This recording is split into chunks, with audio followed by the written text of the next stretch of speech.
held forest in southern Nigeria. Regarded as the abode of the goddess of fertility, Oshun, one of the pantheon of Yoruba gods. The landscape of the grove and its meandering rivers is dotted with sanctuaries and shrines, sculptures and artwork in honor of Oshun and other deities. The sacred grove, which is now seen as a symbol of identity for all Yoruba people, is probably the last in Yoruba culture. It testifies to the once widespread practice of establishing sacred groves outside all settlements. A century ago, there were many sacred groves in Yoruba land. Every town had one. Most of these groves have now been abandoned or have shrunk to quite small areas. Oshun Osogbo, in the heart of Osogbo, the capital of Osun State, and it was founded, surprisingly, it was founded some 400 years ago in southwest Nigeria. Yes, it was founded 400 years ago in southwest Nigeria, a distance of 250 kilometers from Lagos. And it is the largest sacred group to have survived and one that is still revered. Yes, the Oshun Osogbo sacred group is the largest sacred group to have survived and is still one of the revered sacred groups in Nigeria. Yes, the dense forest of the Oshun Sacred Group is some of the last remnants of primary high forest in southern Nigeria. Through the forest meanders the river of Oshun, the spiritual abode of the goddess. Yes, and the new art installed in the group has also differentiated it from other groups. Yes, this art installed in the group has also differentiated it from other groups. Osogbo is now unique in having a large component of 20th century sculptures. Yes, created to reinforce the links between people and the Yoruba pantheon, and the way in which Yoruba towns link their establishment and growth to the spirit of the forest. The restoration of the group by artists has given the group a new importance.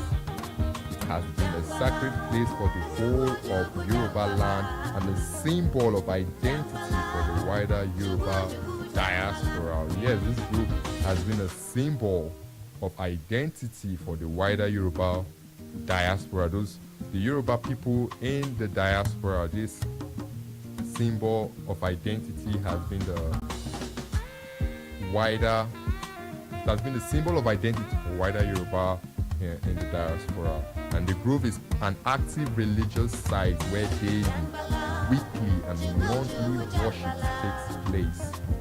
In addition, an unusual processional festival to establish the mystic bonds between the goddess and the people of the town occurs every year over 12 days in July and August, and thus sustain the living cultural traditions of the Yoruba people. Interesting fact to our listeners, both home and abroad. This is an interesting fact about the Oshun Osogbo Sacred Grove. You must have been hearing it, but this is a place for tourism. This is the best place for tourism. That is why you are getting this explanation on the show for you to have an idea of this place. You know that this place is not just a usual shrine that you have heard of. This place is revered. It's a revered grove, and the grove is also natural herbal pharmacy containing over 400 species of plants, some endemic, of which more than 200 species are known for their medicinal use. Yes, Africa. We as Africans, herbs, you can't rule out herbs. Herbs is our medicine here in Africa.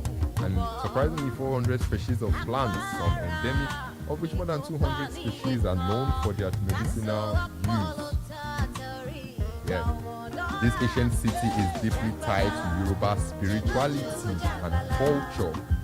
The sacred grove, a forest sanctuary on the outskirts of the city, is believed to be the earthly home of Oshun, the goddess of fertility, purity, and fresh water. Yeah. Every year, the Oshun Oshogbo Festival attracts thousands who come to pay homage, receive blessings, and celebrate cultural unity with traditional rites, music, and dance. If you are a traditional person, both home and abroad, this place is a place for you to visit. Yes, this is a place for you to visit. If you're someone who is a traditionalist, you are in the diaspora, and you want to come over, to have this spiritual rest. This place is the place for you. But Oshogbo is more than a spiritual center. It's the cradle of contemporary Nigerian arts. Yes, Oshogbo is known for arts, and you would be surprised by the people who have been a part of this Oshogbo Art School. And it was born in the 1960s, produced internationally acclaimed artists. It has produced internationally acclaimed artists like Twin 77. Yes, Oshogbo, the Oshogbo Art School has produced international artists like Twin 77. Twin 77 was born on Oba Taiwo Olani Oyewale Toyeje Oyelale Osuntoki on the 3rd of May 1944, and passed away on the 16th of June 2011. I was a Nigerian painter, sculptor, and musician. He was an itinerant singer and dancer before he began his career as an artist, first attending in 1964 in the Mbari Bio workshop conducted by Uli Bia and Georgina Bia in Oshogbo. Twin 77 went to become one of the best known artists of Oshogbo School. So yes, this place, this Oshogbo has produced international acclaimed artists. And not just only that, Suzanne Wenger, yes, you might be hearing Suzanne Wenger. She was a foreign person that is in Nigeria, and she's known as Aduni Olorisha. Suzanne Wenger, also known as Aduni Olorisha, was born on 4th of July 1950 and died 12th January 2009, and she was an Austrian-Nigerian artist. And a Yoruba priestess. Wow, this is actually surprising. An Austrian-Nigerian artist and a Yoruba priestess who expatriated to Nigeria. Her main focus was the Yoruba culture, and she was successful in building an artist corporate in Oshogbo. She partnered with local artists in Oshogbo to develop and redecorate the Oshun Oshogbo Sacred Grove with sculptures and carvings depicting the various activities of the Orisha. Yes, this person, a foreigner, that is surprising. A foreigner being a Yoruba priestess. It's surprising for our listeners hearing this. I know a lot of listeners will be surprised hearing all this. Yes, all this happening in Oshogbo Art School. And not only that, we also have Jimoh Boraimo, known as Chief Jimoh Boraimo, born 1943. He's a Nigerian painter and artist. Chief Boraimo is one of the most influential artists to emerge from the 1960s workshop conducted by Uli Bia and Georgina Bia in Oshogbo, Osun State.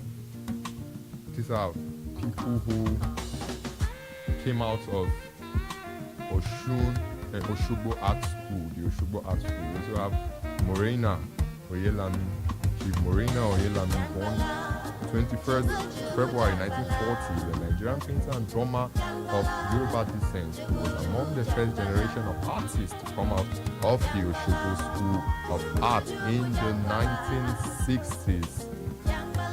He was a drummer and actor with theatre company of Duro Ladipo. He taught traditional music and dance at Bafemi Awolowo University from 1976 to 1987. As a musician, he trained in the dundun, the talking drum, and the bata drum. He was the chief of his hometown, Iragbiji.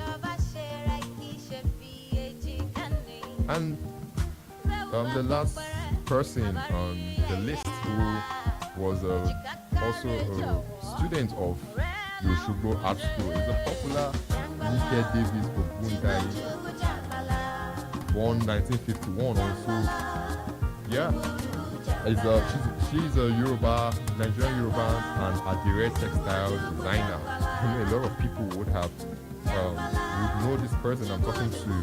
A lot of people must have seen her, but they don't know that this is who I am talking about, and she's very, very popular. You see her on TV, and all these art exhibitions and all, and she's part of Oshogbo Art School. She's best known as an artist for her cloth work and embroidery pieces.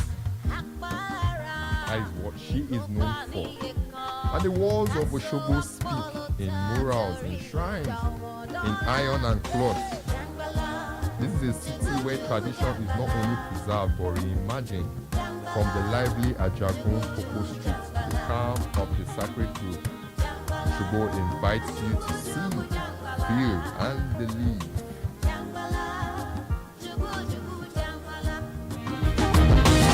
North, south, east, and west, we all should come together.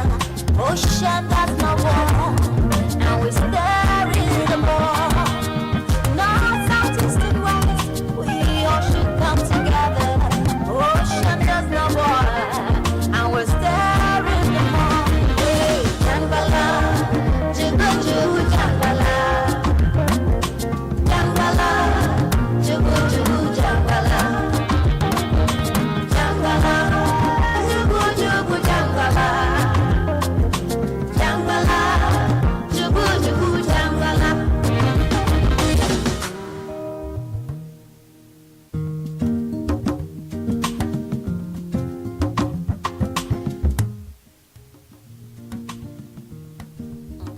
Yeah, so now tourism tips for those who want to come to Osun State, Oshogbo, the capital, to explore.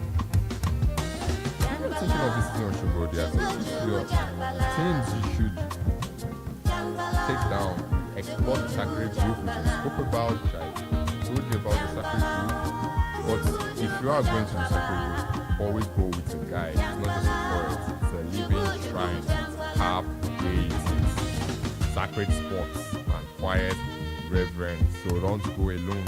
Always go with a guide, someone that will guide you, translate for you everything. So visit the Suzanne Wenger Foundation. Suzanne Wenger was the lady from the Austrian Nigerian lady, and also a priestess. Yes, she visits Suzanne Wenger's Foundation. See her artwork and learn about her life as a priestess and cultural icon. This is something you should visit. An Austrian, a foreign person, as you say, an Oyibo person, being a priestess, like, it's fascinating. It's fascinating, and I know a lot of people don't really know about this, and they are hearing it for the first time. It happened at Oshogbo. And so Oshogbo Art Gallery, it houses breathtaking paintings, bedwork, and sculptures. And the time your visit around Osun Oshogbo Festival is August for a full immersion in culture, drumming, and sacred rituals. So yes, August is the best time for you to visit, for you to have this experience of the culture, the drumming, and sacred rituals. And you should try out local dishes, food.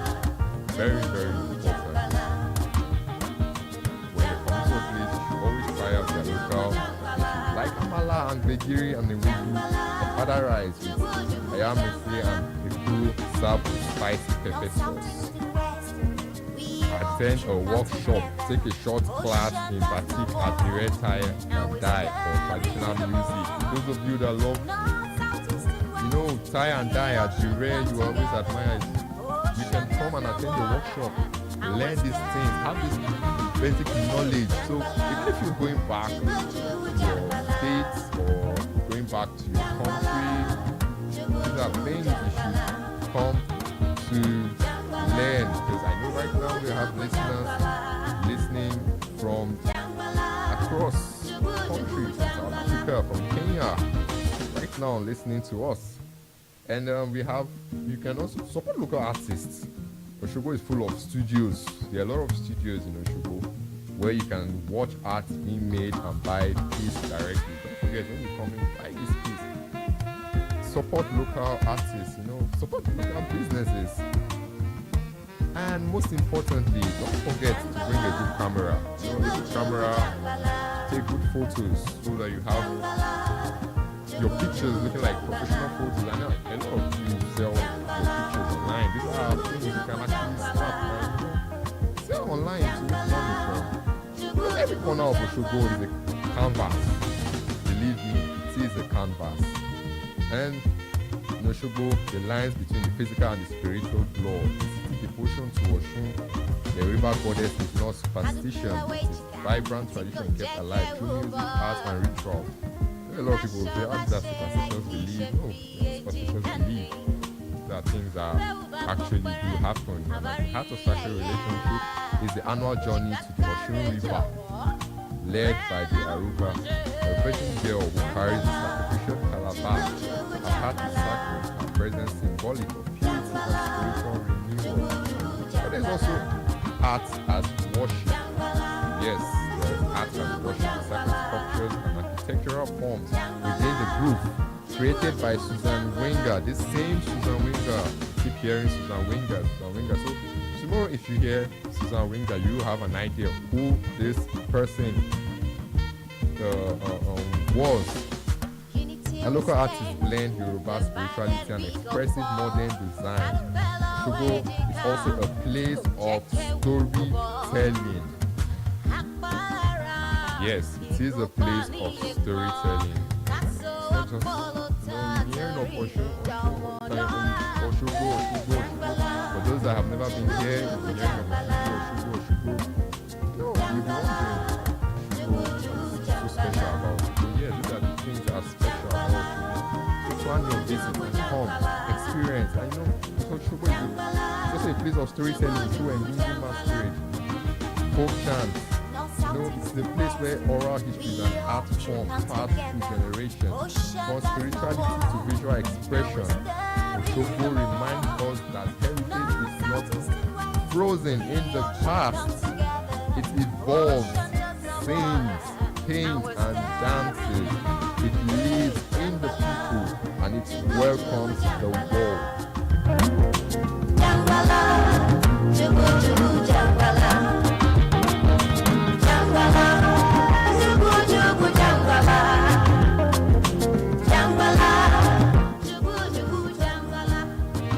Yes, that is all we can take.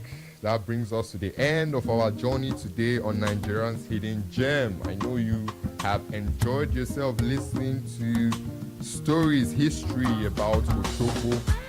Yes, and our listeners that are listening to us right now from across the country, this is the perfect time to visit Osogbo.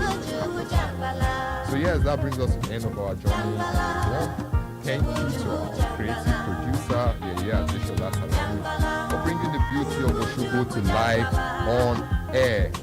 I am Paul Eten, reminding you Nigeria is filled with hidden gems, and sometimes the sacred lies in the soil beneath our feet.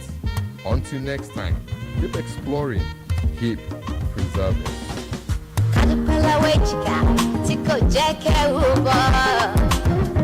Basho bashe like he should be.